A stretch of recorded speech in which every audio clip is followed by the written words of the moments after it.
Namaskar. Welcome to today's class. Dear friends, today we shall discuss an essay. The title of the essay is Narratives of Travelers Considered, and the essayist is Samuel Johnson. This essay was published on a Saturday. It was published in the Idler on 23rd February 1760. Here the writer writes about his own disappointments with the travelers, the account of travelers. Travelers travel to different destinations, and some of those travelers present an account of their journey. They write in different books. So, the writer says, I am not very happy with many of these travelers. Then he says why he is not happy. He justifies his disappointment with them. And finally, in the last paragraph, he talks about what the travelers should write about instead of what they presently write. So let us go to a detailed discussion of the essay. In the first paragraph, the writer says, the essayist says, there are very few books that disappoint the readers more than the narrations of travelers. Now he says every year many people travel to different countries, and some of them present an account of, write an account of their journey, and they publish the book. So books are written on many different subjects. For example, there can be a book on sports, there can be a book on religion. So similarly, there are books on travels also. You go to a particular place and you write about your own experiences there. The essay says, no, I am disappointed with the way these people narrate and what these people narrate, what these people discuss in those books. Now, people living in one part of the world are curious to know the sentiments, manners, and conditions of the people living in other parts of the world. It's quite natural. Now, suppose I have never been to Japan, I have never been to the USA, I have never been to, say, China. I have a desire to know why the Americans are so rich, how do they live, why the Chinese are going to become the most powerful nation in the next few years. What is so special about Japan, or what is so special about China? What is so special about America? So how would I know? I don't have the money. I don't have the money to go to these places. So if I want to gather some information about these countries and the people who live here, how would I gather information about them? Obviously, I will have to read books written by different travelers who have gone to these countries.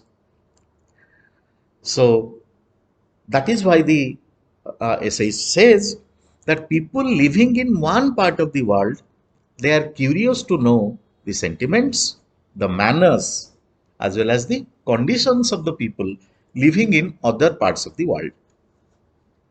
Every mind that has the leisure or power to extend its views must be desirous of knowing in what proportion Providence has distributed the blessings of nature or the advantages of art among the several nations of the earth. Dear friends, every country on this earth is not presented with the same type of thing. For example, let us say India is very rich in minerals. Saudi Arabia has oil reserves. There are many countries in the world which has oil reserves. In our country, there are minerals. In some other country, there is no mineral or oil, but they are also one of the prosperous nations of the world. So it's quite natural that if I have the time and if I have the desire to know about them, I'll be curious about them. It's quite natural. So it is natural on the part of a person to know or to have a desire to know in what proportion providence is fate or destiny. In what proportion or how much fate or destiny has distributed the blessings of nature, how they have been blessed with natural things, how nature has blessed them. There are many countries which have a very large coastline. There are many countries, you know, which have mineral reserves. There are many countries where there are oil reserves. There are many countries where there are nothing. I mean, none of these things, but there are large forests. So, nature has blessed different countries with different things. Now, suppose I'm interested to know about them. How would I know? How can people gratify or satisfy their thirst for knowledge? I am interested to know about them. How can I gratify or satisfy my thirst? So natural, they procure books from which they can obtain necessary information. So books are a source of this knowledge and information. People welcome the adventurer upon unknown coasts and the describer of distant regions. Why we appreciate those people who go to different countries and who present accounts of their journeys? The essayist says it is because we are curious to know about those countries. We are interested to know about those countries. That is one. So, those people who find some time, they go to different countries, they go to unknown coasts, they visit unknown coasts. Coasts might be dangerous also. We don't know who lives there. We don't know who lives in the mountain that surrounds the place. So there is problem, there is trouble, there is also this apprehension, this fear. So those people who go to unknown coasts, visit different places about which they don't know much, or those who go to distant regions, distant places, and they come back and write something about that. So we have to appreciate those people. So people like us who are desirous, who are willing to know about other countries, they consider him a man who is trying to enlarge our knowledge and rectify our opinions. So how is that man, how is that traveler contributing to our knowledge or satisfying our thirst, our desire for knowledge? One, he is spending some money, he is investing some time, he is investing some money, he is going to that place, he is watching everything, he is coming back and he is writing something. So it's not an easy thing that he is doing. Obviously, it's not an easy thing. So we are very thankful to him. Oh, thank you for writing about Japan or the USA or China or some other country which I have not visited. But I am curious to visit. I have that eagerness to visit it. But they are frustrated. Readers are frustrated when they open the book and find only general accounts of places and things from which they can neither derive any profit nor any delight. So the essayist says when you open a book, but you only find a general account of things, for example, I took a flight from India, from New Delhi. I landed at this airport. I took a taxi. I went and stayed at this hotel. And the next morning I got up. There was a car ready for me. I went to this place by car. I moved about. I roamed about. Then I came back at 5 o'clock. You know, this is a general stupid account of, when you find such accounts of travels, you feel disappointed. Or what does he write? What has he written about the manners of the people? What has he written about the speciality of that place? How is that place different from other places of the world? So, in the third paragraph, the writer gives an advice. He says, every writer of travels should keep in mind that he has two purposes. So, those people who are writing books on their travels, they must have in mind two things. Baba, why are you writing your book? Your book has two purposes. You must either instruct or you must please. Two things. Giving instructions. Every writer who writes books has two purposes in mind. What are these two purposes? One, he has to instruct, teach you some lesson, impart you some lesson. From that book, you must be able to learn something. And second thing, you feel delighted. So, two things must be in his mind, that he is writing the book to either instruct or to please. Please is to satisfy. Now, then he explains what he exactly means by that. He that instructs must offer to the mind something to be imitated. What is the meaning of imitation? Using something or someone as a model. Now we say, why America has beautiful roads? Why Americans are very wealthy? Why America has a good healthcare system? Now, okay, they have a lot of money, they have wealth, their population is very. These might be some of the reasons. But if I want to learn something from them, it would be their sincerity and devotion to work. So their sincerity and devotion, how they are completely devoted. Unless they complete a work, they don't stop. So this is one thing I can learn. So that book must showcase this, that their devotion and dedication to work is something. Suppose those people are completely devoted. So this is something I can learn from them.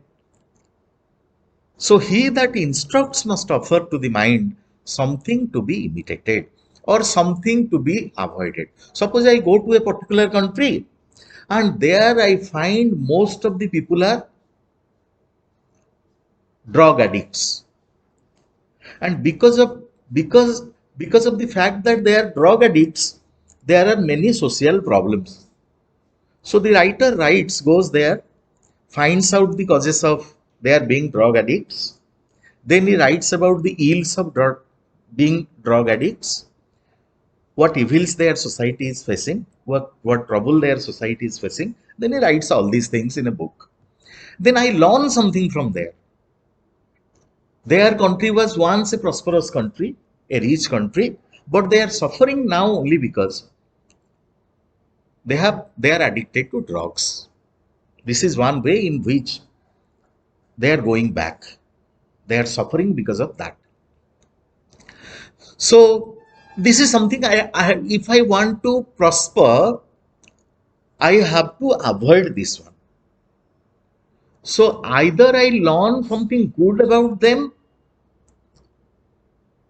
or I learn something to avoid so that I can prosper in life. Now he that pleases, now what does he mean by this? Is the meaning of they must instruct. And second point is the writer must please. Whenever he writes something, he must please you.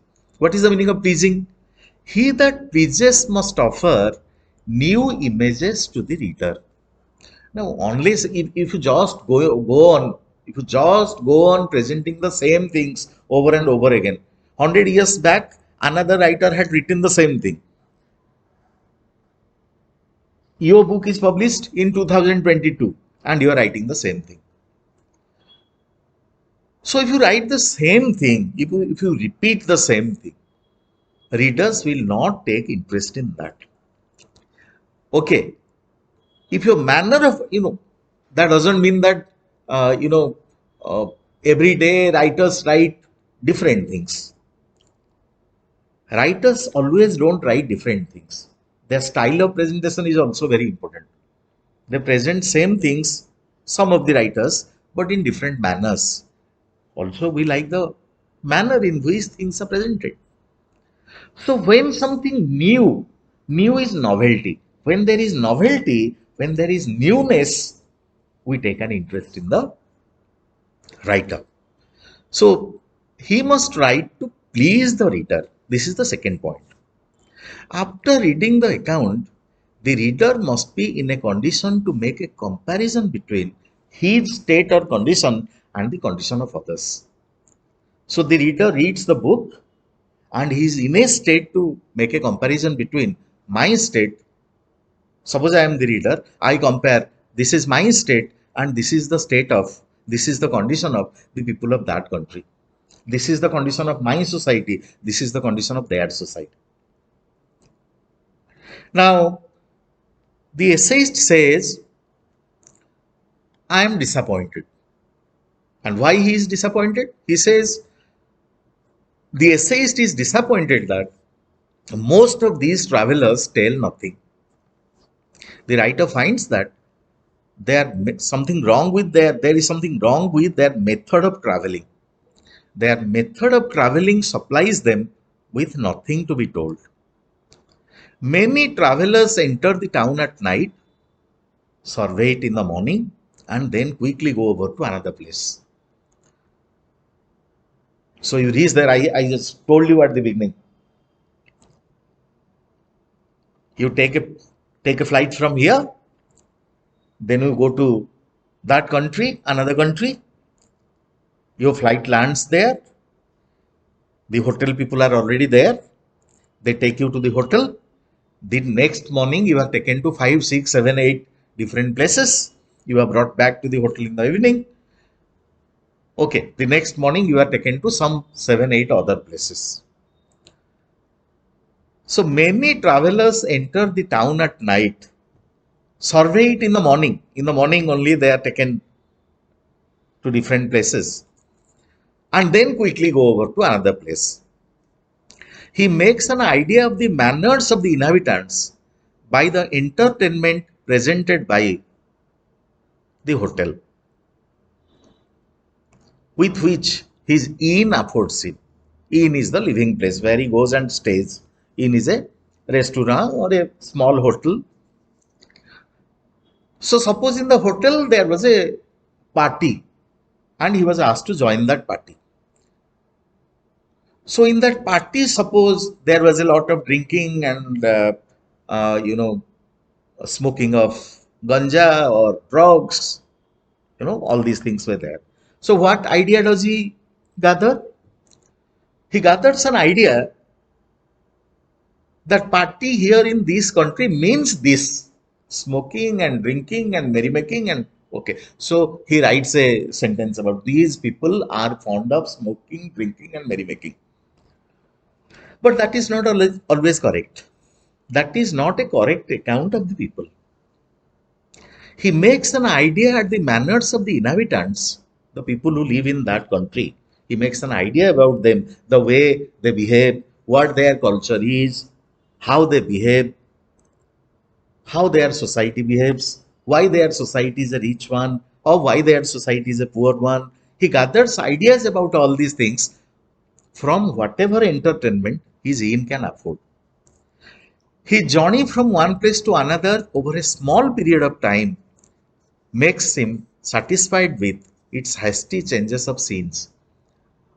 Okay, if you go to Puri in the morning, then to the sea beach at 12, then to Konark at 4, Then from Konark you come back to Bhubaneswar.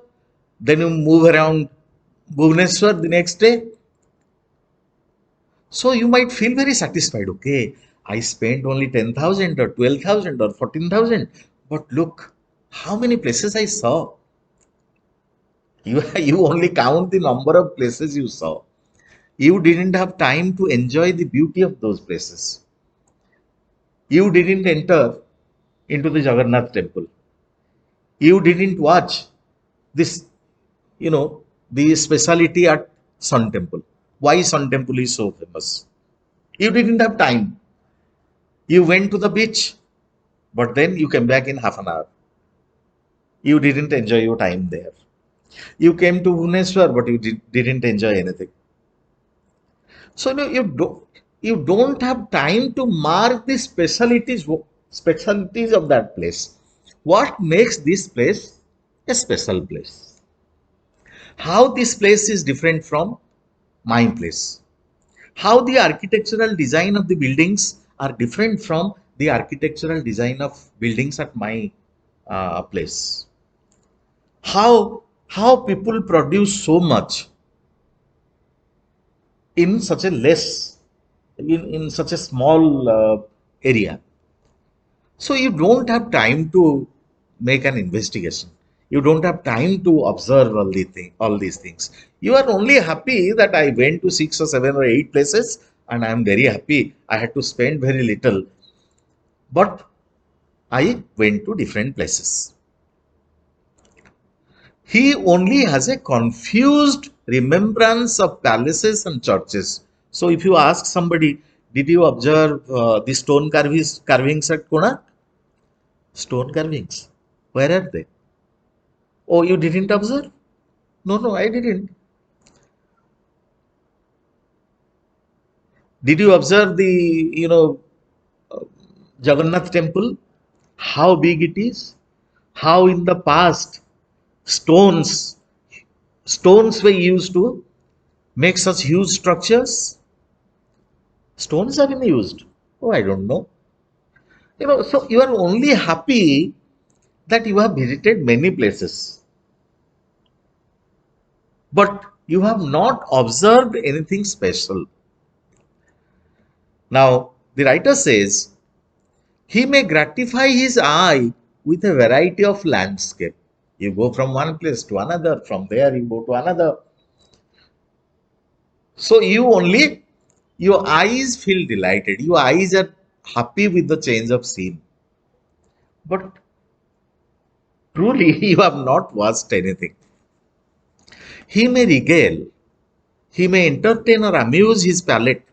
Palate is a person's ability to distinguish between different flavors with succession of vintages. What is vintage? Something from the past that is of a very high quality. So when you uh, go to a dinner, some 60 items have been prepared there. You take a little from here, you take a little from there, you take a little from the third one, fourth one, fifth one, sixth one, the 20th one. So you are very happy. What makes you happy? The number of items. Yes, I have taken everything. A spoonful of everything. But when you eat, chicken tastes like the special brinjal curry. Khota is already mixed with, dal. Dal tastes like khota. So if you want to enjoy the special flavors of a particular item, then you have to eat only 2 or 3 items. This is something new, I must eat 2 or 3. I must observe it, how it has been prepared, why it is so delicious, what makes it different, how can I prepare it myself. Do you do that? You never do that. But he can never make his reader satisfied. So how can you make your reader satisfied? When you just go from one place to another in a great hurry, you only see, you don't observe. You are not carefully observing things. Then what is the value of that? What special things he will write about? He will only write, I went to Sun Temple at Konark. Oh, it is a magnificent temple. Hundreds of years ago, people have written that it is people wrote hundreds of years ago that it is a magnificent temple. What new things you wrote? How can you satisfy your readers? You can't satisfy your readers. The writer is of the opinion that such a traveler should not record excursions by which nothing could be learned. So when your reader is not learning anything, why should you write? What is the purpose of your writing? The purpose of a writer is to make the reader learn something. Either he will imitate the actions of somebody, he will follow the actions of somebody, or he will amuse himself. Okay, I am very happy with the way the things have been presented and the great variety of things which have been presented in great detail, in minute detail. That is very important. So he says, now such writings are only a display of the writer's knowledge. What the writer is trying to do, he is only trying to display his knowledge. Then he gives example of different types of writers, different types of travelers who write. Some of these travelers write that on a certain day he set out early with a caravan. Caravan is a company of travelers. In the first hour's march, he saw towards the south a hill covered with trees, then passed over a stream which ran northward in a swift course. Swift course is very fast. The stream ran very fast, but which is probably dry in the summer months. Somebody told him, sir, this stream goes dry in the summer months. Look at the use of the word probably. Probably means you are not certain, you are not sure. So the writer says he is not very sure about this stream. He says, okay, I went. There was a hill which is covered with trees, which was covered with many trees. I said, tell me, which hill is not covered with trees? Jodi tame gote hill covered with tree देखिबार थिला, what was the need of spending 2 lakh rupees? ओडिशार तो जो हिल तम घर पाखे जीव सब जगह covered with trees. What was the need of going to China or America or some other country? Then I saw a stream which was moving in this particular direction, and probably that stream dried up in the summer months. Probably means he is not very sure, he is not very certain. He has only heard from somebody, the guide must have told him, sir, this stream goes dry in the summer months. Why it goes dry? What happens to the supply of water? What is the name of this stream? How do people use this stream? How do local people benefit from this stream? He doesn't have time to collect information about all these things. And then that an hour later he saw something to the right which looked like a castle. Castle is a huge building which is fortified. It has strong walls, a big building with strong walls, fortified against attack, to prevent attacks by enemy people. Then towers are there. From a distance, it looked like a castle, a huge old ancient building with surrounding walls, huge surrounding walls. But when he went close, he found that it was only a craggy rock. Craggy means rough and uneven. It was only a huge piece of rock. It was there was no sign of the building. From a distance, he saw it was a huge building. He felt it was a huge building, but when he went close, he saw that it was not at all a building, but it was not a castle, but it was only a huge piece of rock. Then he entered a valley in which he saw several trees tall and flourishing. Valley is a vast open piece of land. And then he went to the valley. On both sides of the valley, you find mountains. The more low-lying area in the middle is a valley. He went to the valley, And this valley has a large number of trees, and the trees are green in color, as if trees in India are red in color. तो कौन नुआ कथा देखिल? What new things you have written about? Watered by a rivulet. Rivulet is a small stream, not marked on the maps. This stream is not marked on the maps. Maps do not show this is this rivulet. Name of the rivulet, small stream is not given, of which he was unable to learn the name. But he was not able to learn the name. He was, what kind of a traveler he is. I'm writing a book, and in that book, I'm writing, I saw a stream. But I'm sorry, I don't know the name of the stream. So there can't be anything more ridiculous than that.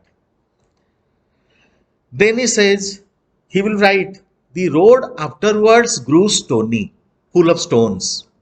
The country became uneven. So it was not an even road, but an uneven road. It's not a smooth one. Uneven is not smooth. Not a smooth road that I found, where he observed among hills many hollows worn by torrents. Torrents are fast moving streams. So fast moving streams, when streams are fast moving, they carry a lot of soil with them. So when they carry a lot of soil with them, rots are formed, RUTS. Hollows are formed. Hollows are formed. And that happens because of soil erosion. And it was told that the road was passable. You could take this road, use this road during only one season of the year or during a part of the year. Obviously, during monsoon, you cannot take this road. Later, they found the remains of a building, once perhaps a fortress to secure a pass or to restrain the robbers. Robbers are those people who attack the travelers and snatch away things from them.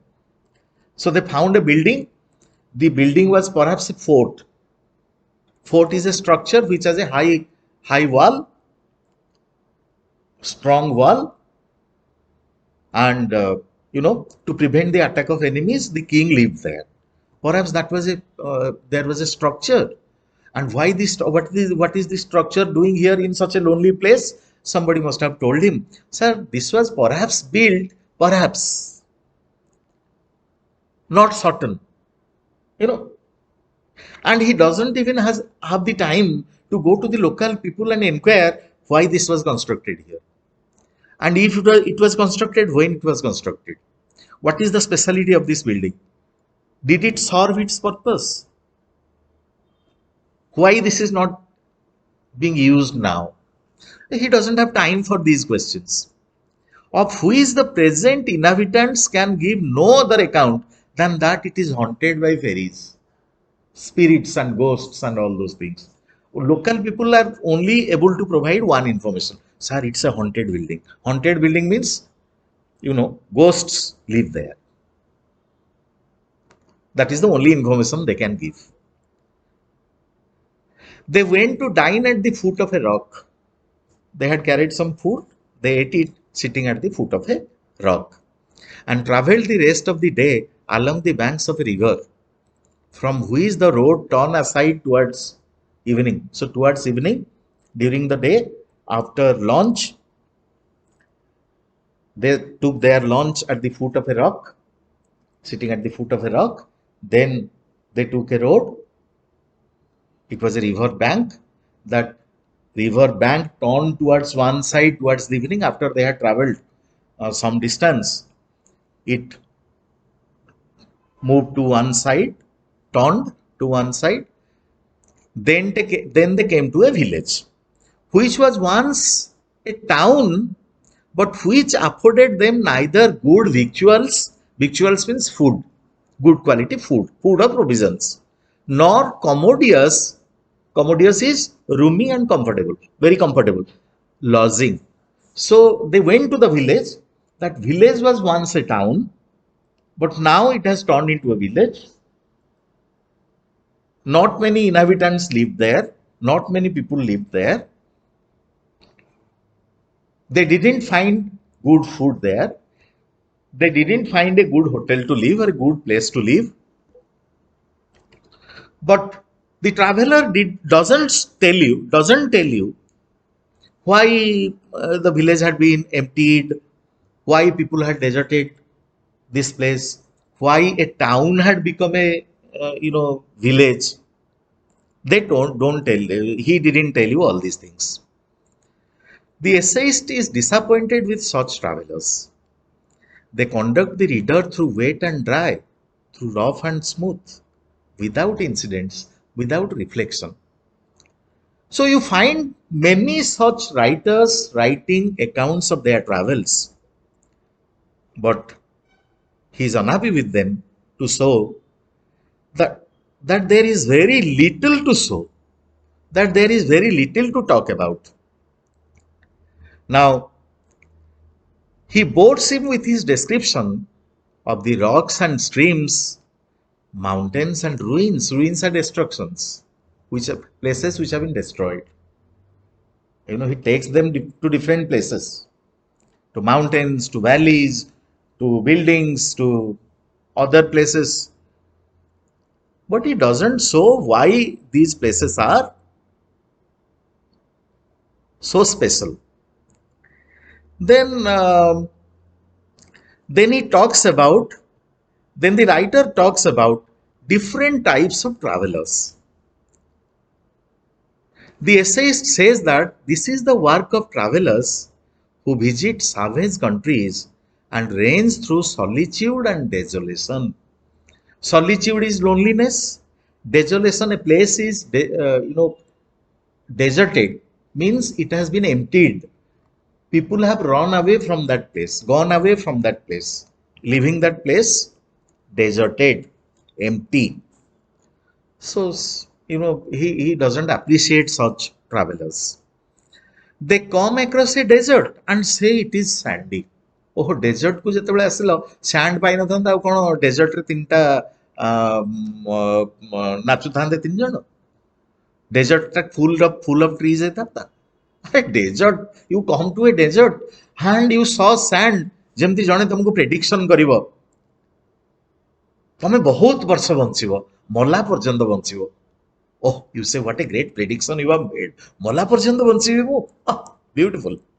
କି prediction ତମର ମ? ପୁରା accurate prediction. They cross a valley and say it is green. Are which valley is not green? Which desert doesn't have sand? There are other travelers who visit the realms of elegance and softness. There are different types of, travelers. There are some other travelers who are more concerned about elegance, beauty, softness. They wander through Italian palaces and amuse the readers with catalogs of pictures. In their books, they print a number of pictures. They go to different palaces, Italian palaces, known for their architectural marvel, architectural design, architectural splendor, architectural beauty.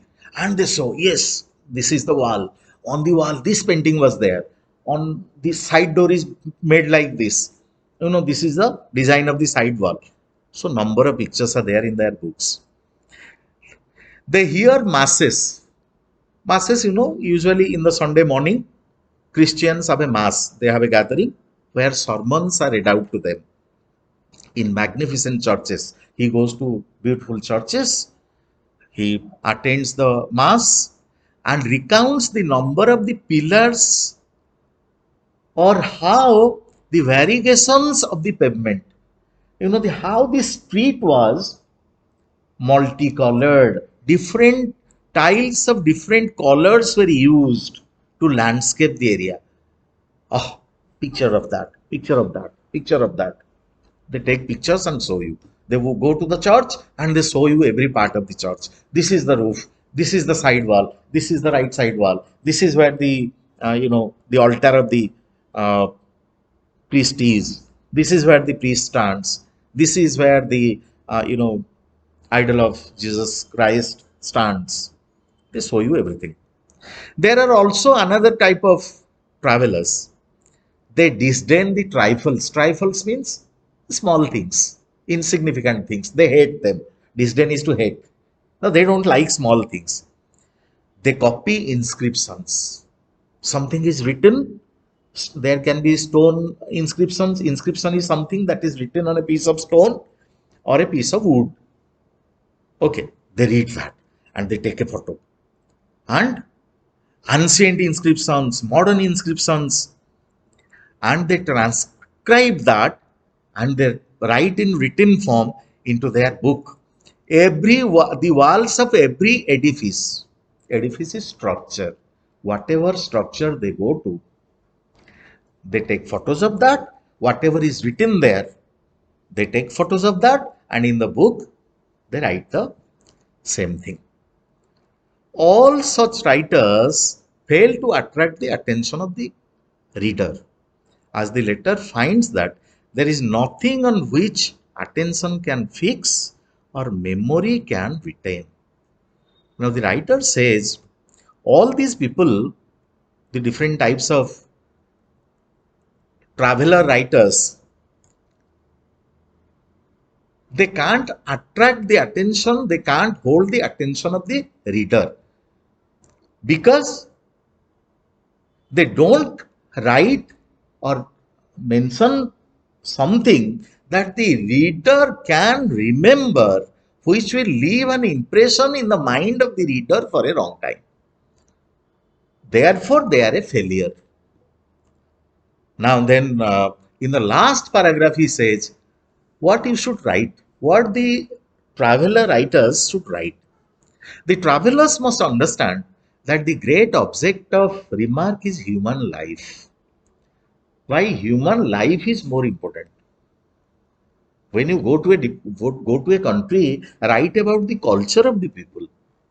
Write about why those people, the characteristics of people, why those people have become stronger, why the country has become a strong country, why the nation is a prosperous nation. Nation cannot be prosperous when people are poor or people have a loose character. If the nation is prosperous, people must have impeccable character, very strong character. So go and read them. That is the most important thing. So the great object of remark is human life. That is very important. Then you must also mark that every nation has something peculiar in its manufacturer, in its works of genius, its medicine, its agriculture, its custom, its policy. Mark all these things. These are also equally important. What is so special about this place? What is so special about this country? What is so special about the medicine of this country? How do the people get so much produce from their fields? How their customs are different from my customs? What is the policy of the government? What are the policies of the government? How friendly they are, people friendly they are. Mark all these things. The traveler's account can be useful if it brings home something by his own country can be benefited. So the writer must write about something by which his country, his people, his nation can benefit. Right? And if he procures some supply of want or some mitigation of evil, if there is some evil, this is an evil practice in our country, but this is the response of the people to evil practices in a foreign country. And if he goes and writes, this is, we have a similarity here, but this is how they treat this evil and this is how we treat this evil. So our views must change. If we can benefit, if we can mitigate this evil, decrease this evil, end this evil, bring an end to this evil, then there is a purpose in his writing. This helps their readers to compare their condition with the condition of others. My condition with the condition of the people of a foreign country. And so that when I make a comparison between my condition and somebody else's condition, my state, somebody else's state, my prosperity with the prosperity of somebody else. If I have something better, I'll be happy. Okay, I am better than him. And if there is something which is better in him, the other person, then okay, I will imbibe that. I will accept that. I will try to infuse that into my system so they can improve it whenever it is needed. So if this happens, only then the writer is successful. Otherwise, the accounts of the travelers will never be successful ones. So dear friends, hope this helps you. Thank you very much.